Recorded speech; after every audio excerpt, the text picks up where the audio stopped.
Hello, my name is SvenP and welcome to an epic Fortnite creative building video. I will show you step by step how I made the waterfalls, the castle, and turn it into a short little playable adventure. If you want to play that map yourself, the code is on the screen right now, and if you like this content and want to see more, subscribe and use the code SVEN1205 in the item store. Let's get to building. In the creative menu, search for Mega Mall and you will find the fountain to create the waterfalls. Stretch that out as far as you can on the depth and the height axis, but make the width very thin.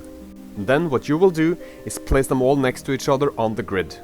They should be so close that you cannot see the metal through the water. And that will be part of the challenge, because the only parts of the fountains that you want to see in the end is going to be the water. You don't want to see any of the other fountain parts, and that is why from the spooky gallery here I am grabbing some fog parts to make it look like a bunch of bubbles being part of a waterfall, and it ends up looking quite great at the end actually. Building a waterfall like this is difficult because there's so many parts of that fountain that needs to be covered for it to look like a waterfall. A building piece that will be an actual waterfall in the future would be really appreciated, something that will be similar to the lava falls that are already in the game. But for now, this is how you'll make an amazing looking waterfall. Follow these steps and then copy paste everything, and after that you can add some trees and some cliffs, some stones here and there to make the whole thing look natural.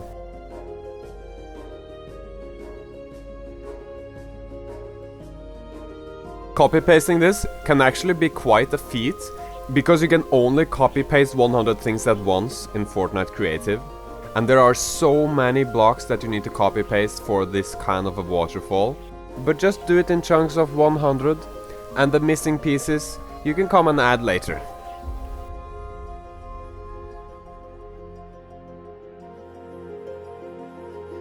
On the top of the waterfall, there's, guess what? Water. So I'm filling this map with water, and that is how the landscape of this build becomes an ocean with a waterfall running down in a hole. Of course you can only build so far out on the edges of the map, so I sort of framed the ocean with some mountains at the edges of the map so that you wouldn't be able to see the border behind it.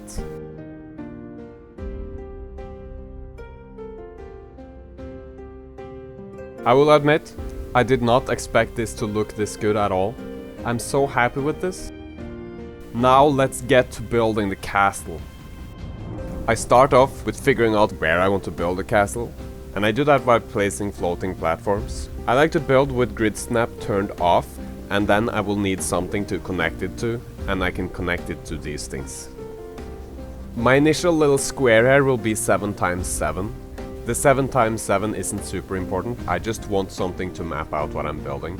I don't have a gigantic plan right now about what I'm going to build here. I have a rough one, but there's a lot of things that I'm expecting to change here. What I do know is that I want a princess castle with blocks from the princess gallery, and I want to have very tall towers all over the place, making it look very majestic and epic. Notice how the flat wall that I placed in the beginning has a tiny bit different style from the towers. That's because I wanted a sense of variety and depth and not have the build be too boring to look at. Another trick that I'm doing to make it look cool is to combine circles and squares, these towers being circles, but the bulk of the castle being a gigantic square. That mix of geometry becomes very interesting to look at. These two towers that I'm placing further to the sides of the castle, I'm going to eventually change up a little bit. So if you are building this and you want to replicate this, don't spend too much time on those towers because they will change eventually.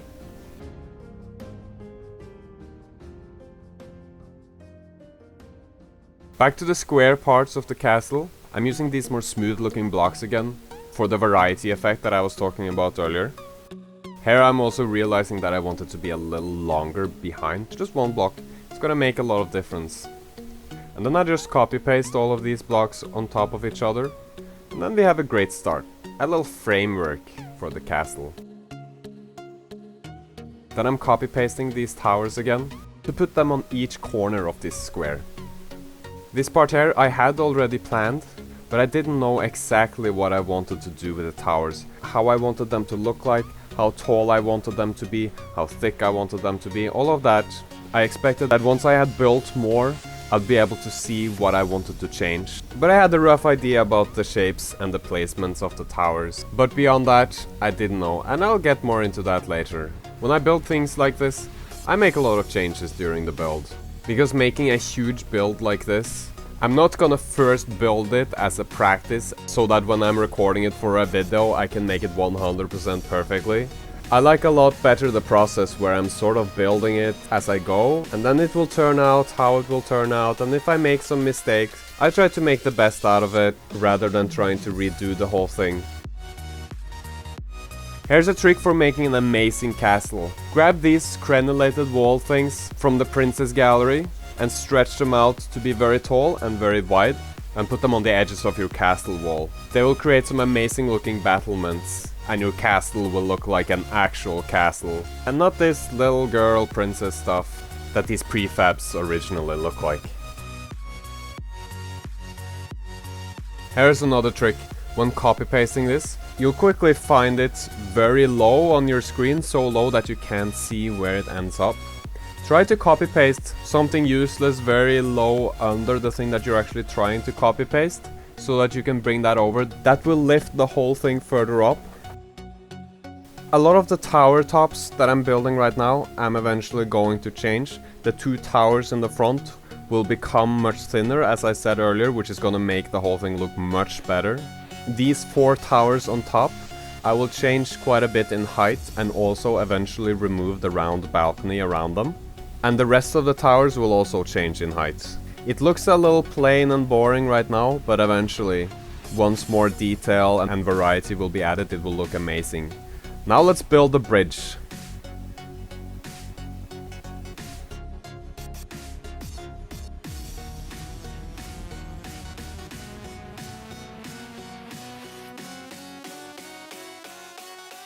I'm getting a lot of props from the Princess Castle Garden Fountain Gallery. Some of these I stretched out, some of these I keep at a normal size. The stretched out ones are so big that they cover 2 non-stretched out blocks. The difference in size for these things I feel like makes for a really cool design.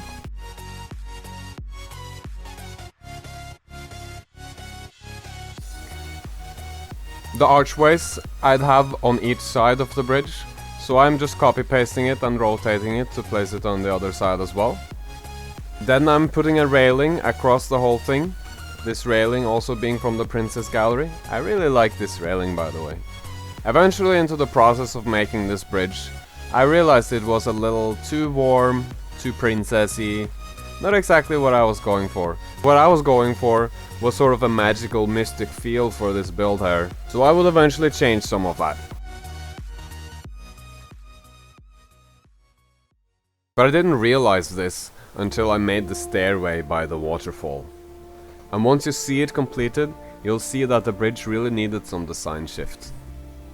The stairway that I'm making it like as if it is several different joints. I'm copy pasting this stair wherever I want to have the stairway go.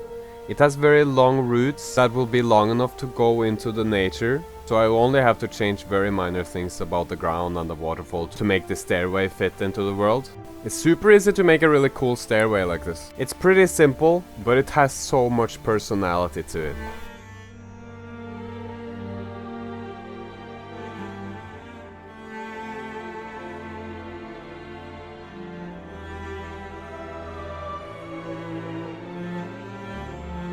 So that's when I decided, planks and those girly bushes, you gotta go. And to give an extra cool feeling here, I broke the bridge a little. It's difficult to create ruins in Fortnite Creative, because the thing about a ruin is that something is broken and then you see all of the insides of which broken thing that is. So for example, if a pillar is broken, you'd see planks sticking out, things being broken, splintered, etc. But in the way that I do it here, with the princess pieces being the way they are, it sort of looks like it's just a flat seam and not really something that actually broke. The way that I would solve this was to make it overgrown, because the overgrown plants creates an illusion of something being a little rougher, and therefore it makes more sense.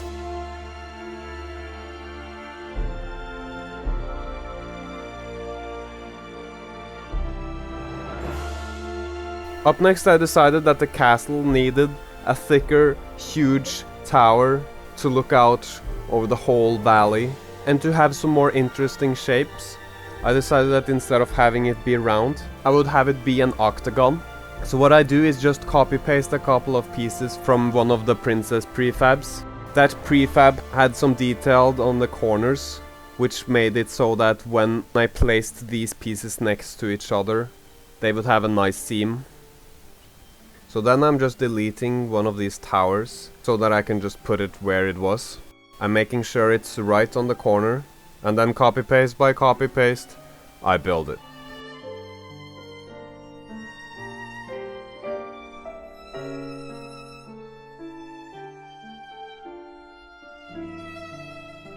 This song, by the way, is made by Edvard Bolås. It is called Ode to Skjæra. Despite me being Norwegian and the name of that song also being in Norwegian, I am probably butchering that pronunciation. He will probably have a laugh. Anyways, you guys have commented a lot that you really like his music, so check out the link to that song in the description, as well as the other artists that I use. Everyone is credited in the description with timestamps and link to the original video.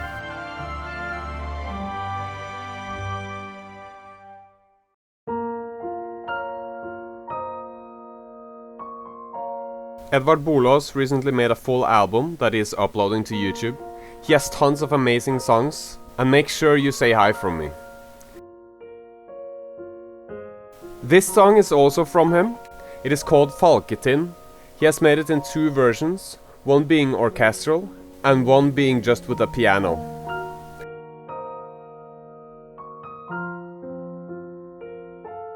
The one we are listening to right now is the orchestral one, but the link in the description will take you to the piano version, because he hasn't uploaded the orchestral one to his channel yet. Make sure you are subscribed to him, and it won't hurt to nag him a little bit about uploading a little more.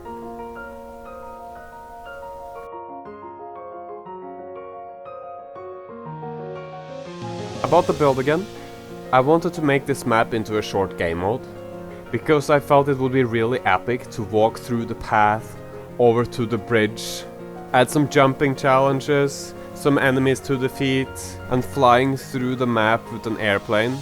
All of that would make for a really cool short adventure, and would give the aesthetics of the map an actual purpose. I think it's much more exciting to make my builds into maps than to just make build for aesthetics, and that just be it.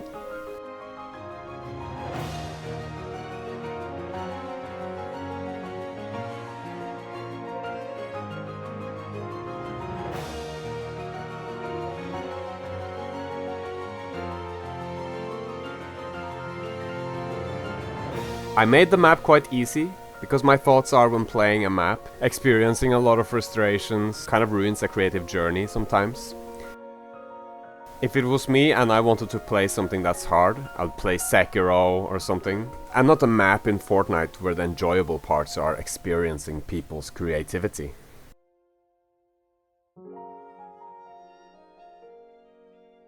There is one little challenge in the map though, and that will be to get 30,000 points, completely optional. It is not super hard, but you have to find all the gold shoes, kill a lot of enemies, and shoot down 10 objectives in the end before the timer runs out.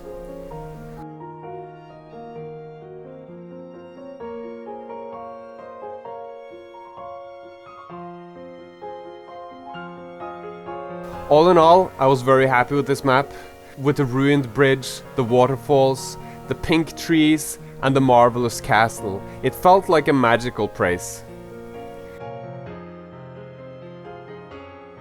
And the fiends with the bright purple light fit very well with the scenery.